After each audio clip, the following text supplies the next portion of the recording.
don't give up, you still have a chance. If you give up, that's the greatest failure. I didn't have a rich father. I tried 3 times for the university, all failed. I applied for Harvard for 10 times, all got rejected. They don't even want to see me. At last, I went to Teachers College, which was considered as 3rd or 4th class in my city. I applied for a job for 30 times, all got rejected. I taught in the university and my pay was $10 per month because I could not find out a good job for me. In 1994, I discussed that I'm going to do something called internet, and 23 of them were against it. They said, this is a stupid idea. We never heard anything called internet and you know nothing about computer. I never thought I was smart.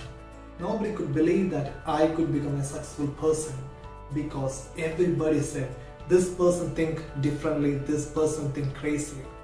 You think about something that will never work out.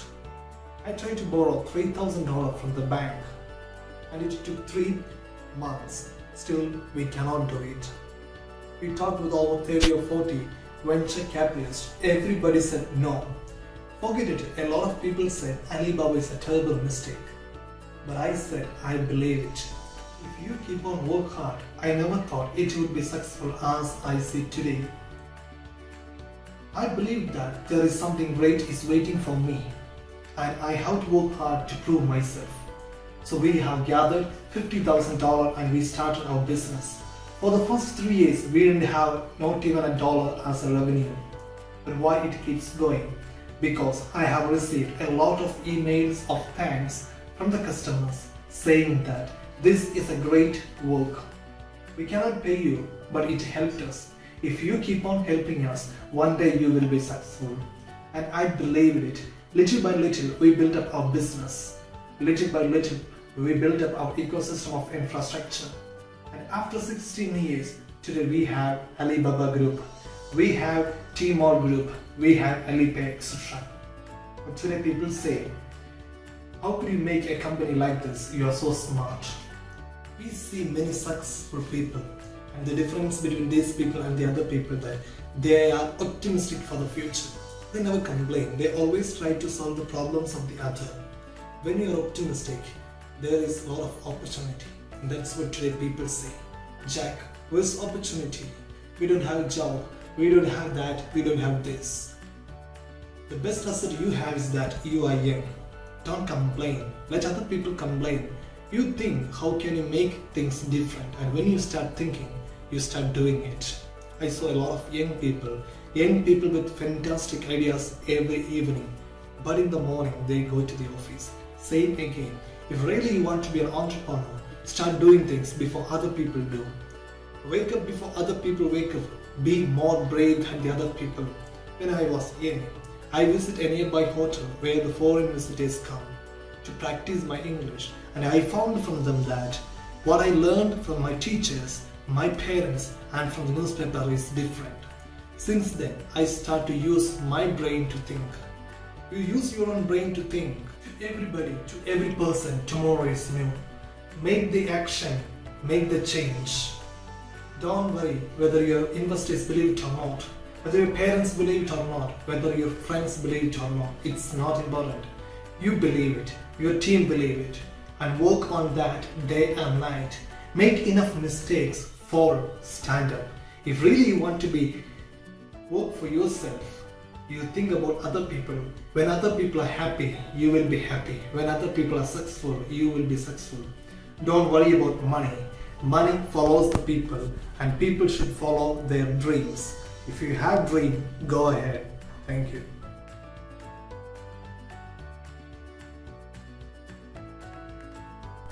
I'm Swati Ranjitrachi. Britain House Reparations, a speech by Dr. Shashi Tharoor, reminds Britain to apologize for what they've done to India during colonialism. The speech was delivered during the Oxford Union Debate 2015. Madam President and gentlemen, ladies of the House, I standing here with 8 minutes in my hands in this venerable and rather magnificent institution, I was going to assure you that I belong to the Henry VIII School of Public Speaking, as that Henry VIII said to his wives, I shall not keep you long. But now finding myself as the 7th speaker out of 8, what might already seem like a rather long evening to you, I rather feel like Henry VIII's last wife. I more or less know of what's expected of me, but I'm not sure how to do it any differently. Perhaps what I should do is try and pay attention to the arguments that have been advanced by the opposition today. We had, for example, Sir Richard Otway suggesting, challenging the very idea that it could be argued that the economic situation of the colonies was actually worsened by the British rule.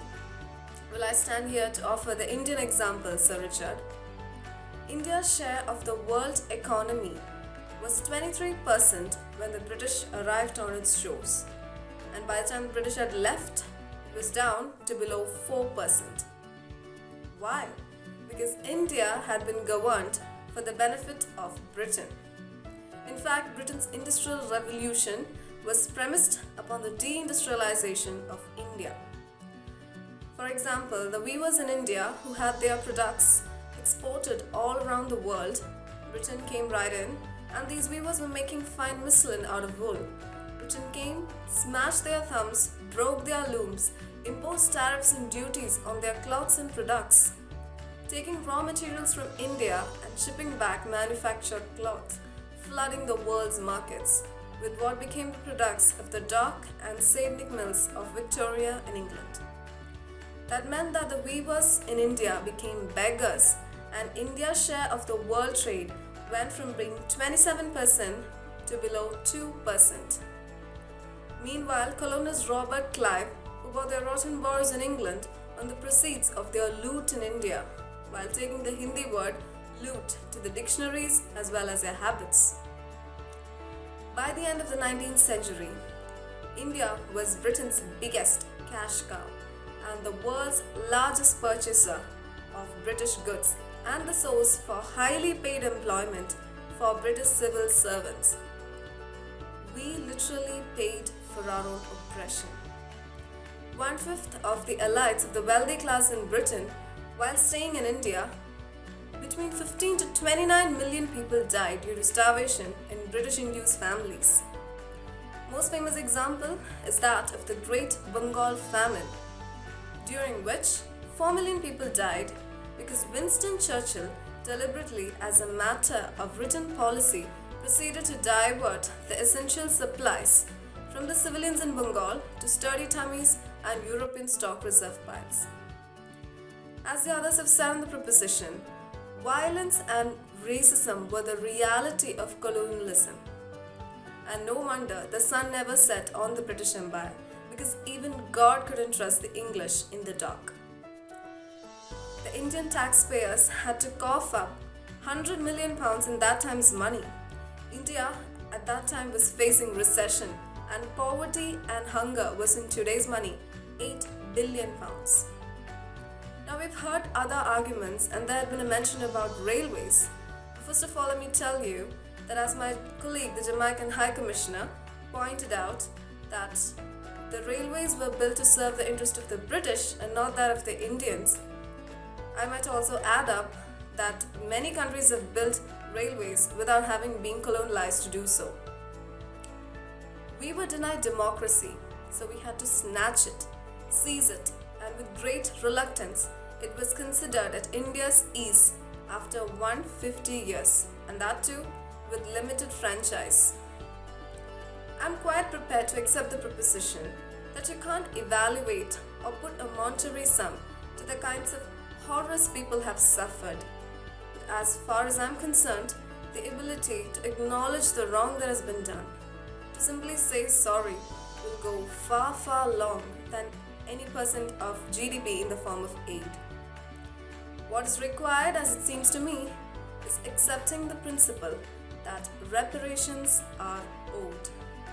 But personally, I might be quite happy if it was £1 a year for the next 200 years, for the last 200 years of Britain in India.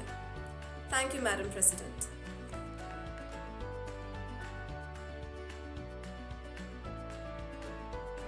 Hi everyone, today I'm going to deliver a speech by Noam Chomsky. Avram Noam Chomsky was born in 7 December 1928 in America. He is an American philosopher as well as an active politist. Coming to my declamation, what everyone needs to know about COVID-19. The coronavirus is serious enough that it's worth recalling there are greater threats approaching. Greater threats that mankind has ever witnessed. There are two threats which we are facing now. One, the threat of global warming, and the other, the threat of nuclear war. Both these threats can be dosed, but there isn't a lot of time remaining, and the coronavirus is a serious plague. By looking at the nuclear war, we can get a sense of where the world really is today. Looking early to this January, as we all know, every year the doomsday clock is set with the minute hand a certain distance to midnight, which means termination. But ever since Donald Trump was elected, the minute hand has been moving closer and closer to midnight. Last year it was 2 minutes to midnight. It's the highest it's ever reached. This year the analyst has dispensed the minutes, started moving to seconds, 100 seconds to midnight. It's the closest it's ever been. Donald Trump is the worst. It's only because of the devastating sanctions which US can make because of the US power. The other countries, they don't have any other choice. They have to follow what US decides. Europe may not like sanctions under Iran, but they don't have any other choice. They have to accept it, they have to follow it, or else they are kicked out of the financial decisions. Back to the coronavirus. One of the most shocking, harsh aspects of today's coronavirus crisis is the use of sanctions to make the country suffer perfectly and consciously. Iran has its own internal problems, but it gained dependency enough. Even Cuba has been affected, but Cuba gained dependency really quickly. That's really interesting because one of the funniest factors which I found out is that Cuba is helping European countries. I mean, that's really strange because Germany can't help Greece, whereas Cuba is helping European countries. We need the mentality to try to overcome this short-run crisis. The rich countries should be helping the poor ones rather than strangling them, which is what is being done. Bear in mind, the current tendencies, if it keeps on continuing, South Asia will be unsurvivable in the coming decades. The temperature reached 50 degrees Celsius in Rajasthan this year. The water has been running out and things could get even worse. The coronavirus is very serious. We cannot underestimate it. But we have to remember in mind that there are greater threats approaching, and the coronavirus is a small fraction of a big crisis which is coming along the way. If the current tendencies keep on continuing, everything could get worse. So we have many problems to deal with, and of course coronavirus is a major threat. One of the most interesting factor or a good side of this crisis is that people have started to think what kind of a world are we living in and what type of a world do we need. And we should always think about the origin of this crisis. From where all this crisis, from where this corona pandemic started. It's a colossal market failure. The market signals were wrong. 15 years ago, when viruses were identified, the labs all around the world would start working to find cure, to find vaccines for that viruses. It could have been done this time. But what happened? The market signals were wrong because the drug companies, which we have handed over fate for them making body creams, is much more profitable than finding a cure or finding a vaccine which could save millions of lives.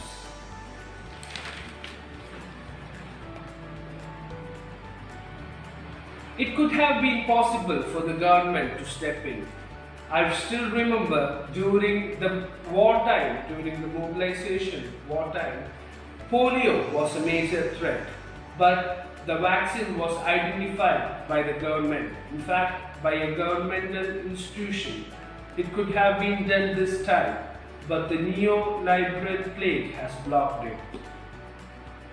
The point is that the coronavirus pandemic could have been prevented. The informations were there. During October 2019, just before the outbreak, there was a high-level simulation in the United States of a possible pandemic of this kind. Nothing was done. It was made even worse by the interference of the political system, who didn't even mind it. Later, during December 31st, China informed the World Health Organization of a pneumonia-like symptom disease. Later, a week later, some Chinese scientists identified it as the coronavirus.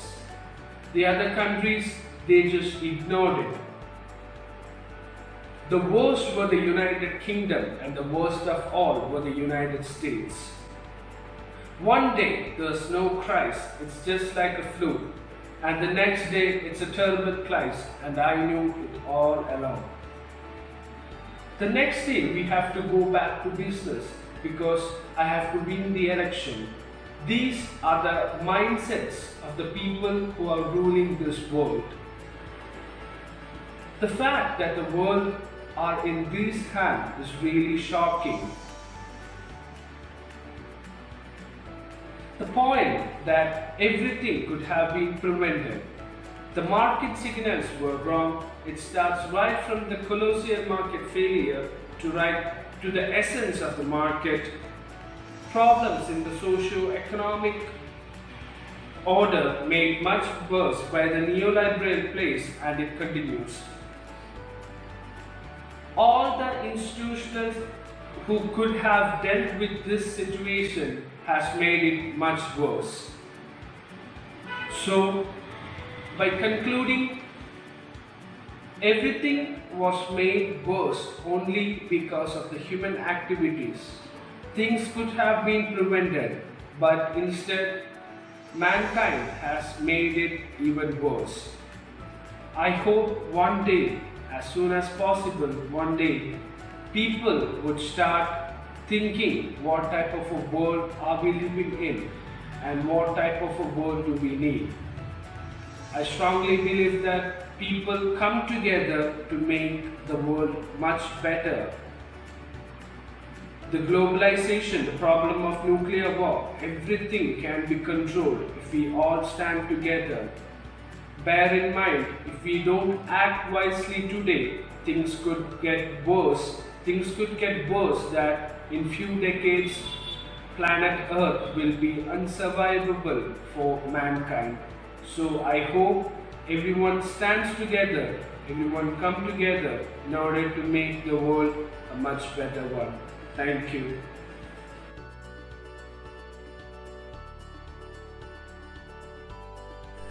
So now I'm going to read. I'm not off book. Sorry, I might be looking down a lot.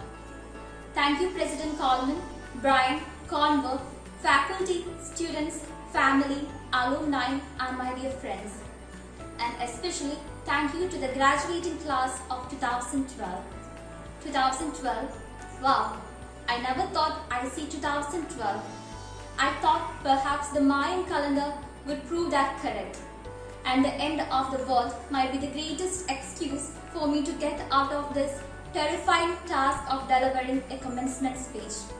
Maybe I shouldn't talk to the graduates who are eager to start their new lives about the end of the world. Really, of all the novelists, teachers, writers, groundbreaking visual artists, You got a TV actor. Actually, I heard you petition. You know what? For those who didn't petition for me, I would love to later talk about the problems in Middle East and the downfall of the world economy. And for those who did petition for me, sorry, I don't have any signed DVDs of Game of Thrones. But I'm happy to talk about the parallel lineage of Targaryens and Lannisters. You see, it took all of my strength and of course a little push from my wife Erica for me agree to do this, because I don't do this. In my profession, I'm told by the people who know what they are doing, where to stand, how to look, and most importantly, what to say. What was everyone and their uncle told me as I was desperately seeking out advice on how to deliver a commencement speech. They told me, tell them what they want to hear. Know that there is no wrong speech. Keep it brief, that was my father-in-law. Be brutally honest, tell them how hard after you graduate. Well, we will come back to that one. You know, I won't speak of my time here, like some old fisherman.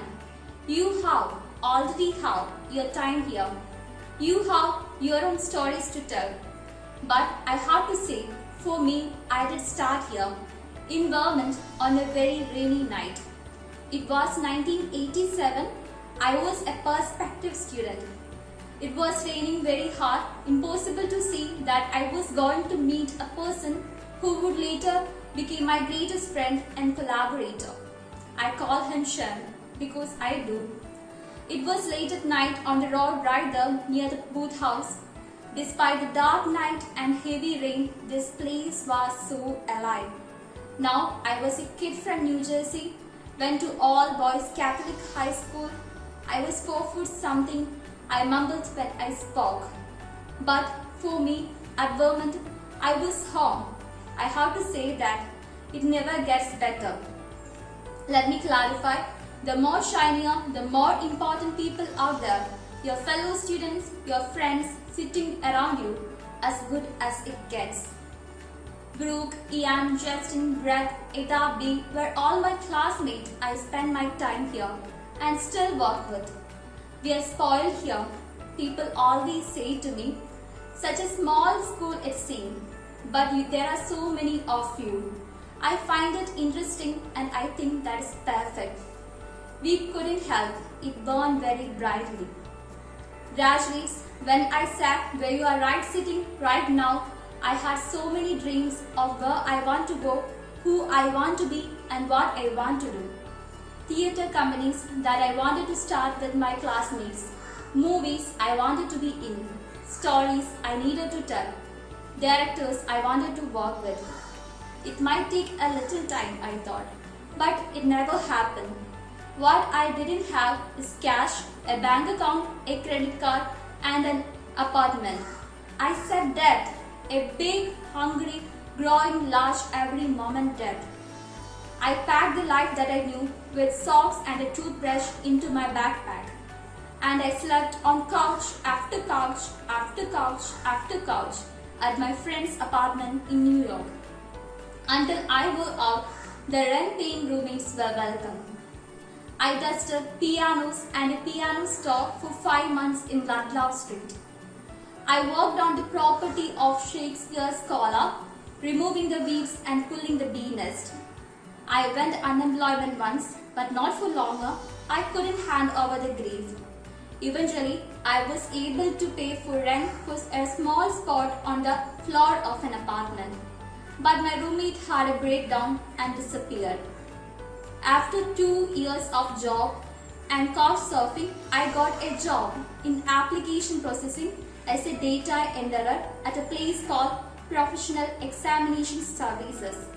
I stayed there for 6 years. 6 years. From the age of 23 to 29.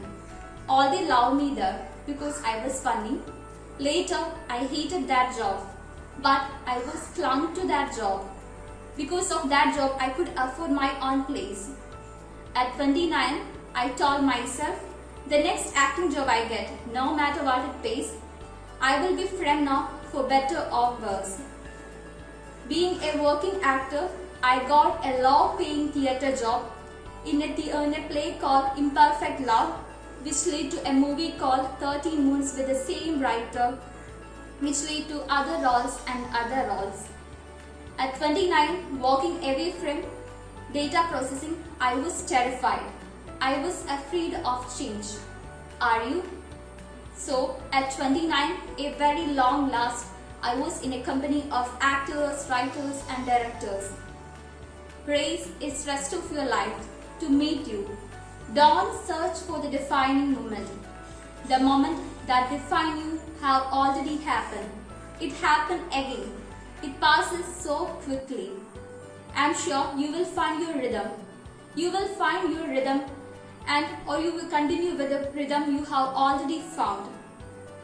Please don't wait until they tell you are ready. The world might say you are not allowed to yet. I waited a lot out in the world before I gave myself permission to fail. My parents didn't have much money, but they struggled to send me to the best school. After I got graduated, I was by my own. Financially, it was my own journey. Literally, I couldn't be lazy. I just sorted out what I want to do and what I don't want to. We burn very brightly. Please don't ever stop. Please don't ever bother asking. Don't bother telling the world you are ready. Show it. Do it. What did Beckett say? Ever tried? Ever failed? Try again. Fail better. Bennington class of 2012. The world is yours. Treat everyone kindly and light up the nights. Thank you so much for having me here.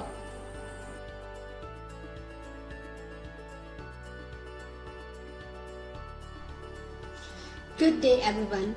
I'm here to deliver the Nobel Lecture of Aung San Suu Kyi.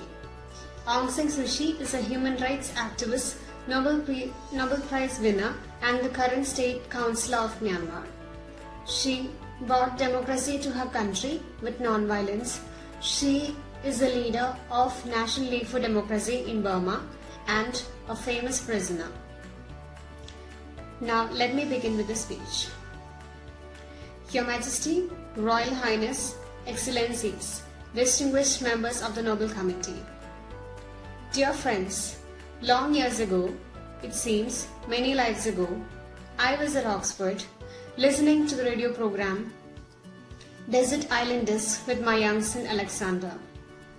It was a well-known program on which famous people from all walks of life were invited to speak on the 8 disc, the one book beside the Bible and the completed works of Shakespeare, and the one luxury item that they wished to have with them were they to be marooned on a desert island. At the end of the program, which we both enjoyed, Alexander asked me if I thought I might ever be invited to speak on the desert island disc. Why not? I responded lightly. Since he knew that in general, only celebrities took part in the program, he proceeded with genuine interest for what reason I thought I might ever be invited. I considered this for a moment and then answered, perhaps I would have won the Nobel Prize for Literature. And we both laughed. The prospect seemed pleasant but hardly probable. In 1989, when my late husband, Michael Eris, came to see me at the first term of my house arrest, he told me that a friend, John Finnis, had nominated me for the Nobel Prize. This time also I laughed. For an instant, Michael looked amazed, and then he realized why I was amused. The Nobel Peace Prize? A pleasant prospect but hardly improbable. So, how did I feel when I was actually awarded the Nobel Prize for Peace? The question has been repeated in many interviews, and I think this is the right time or the right occasion to explain what the Nobel Prize means to me and what peace means to me. As I have repeatedly said in many interviews, I have heard the news that I have been awarded the Nobel Prize for Peace on the radio one evening. It did not come altogether as a surprise because I had been mentioned as the front runners of the prize. After this lecture, I have tried very hard to remember what my immediate reaction to the announcement of the award had been. I can no longer be sure. It was something like, "Oh, so they have decided to give it to me?" It did not seem quite real at that time.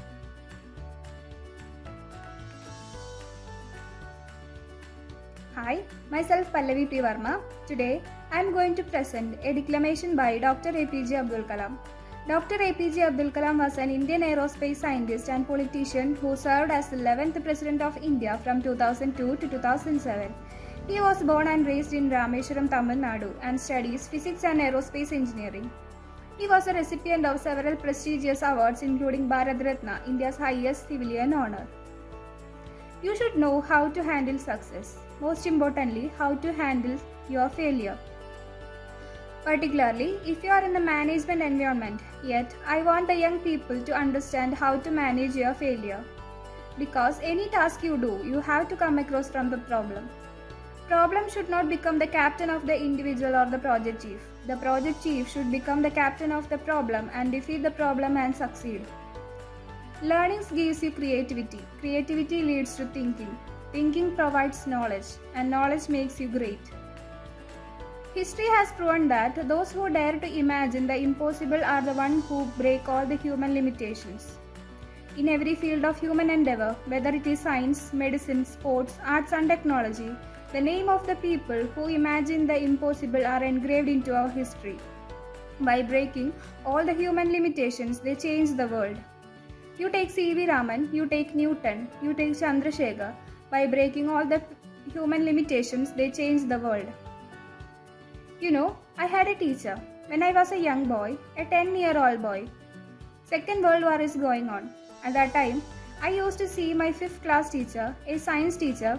He entered the classroom and we had seen the radiations of knowledge from him. We had seen the radiations of purity of life. And the way he taught, my dreams got shaped. And what is my way of life? He is the teacher who gave me the vision of life when I was a young fellow. And now, teachers got a fantastic opportunity to grow our mind, to interest our mind and to give dreams. Give dreams to young people and nurture the dream with them and they will become better human beings. Sometimes they would become better than you, better than a teacher, and that opportunity you have. And now, how to change your life by managing success, most importantly by managing your failure. How to live your good life, how to live your beautiful life, without thinking which country you belong, without thinking which religion you belong, without thinking which language you belong and without thinking which state you belong, to represent the indomitable spirit of a man. Where there is an indomitable spirit of a man succeeds, a woman succeeds, a village succeeds, the state succeeds, a country succeeds and the world succeeds. Thank you.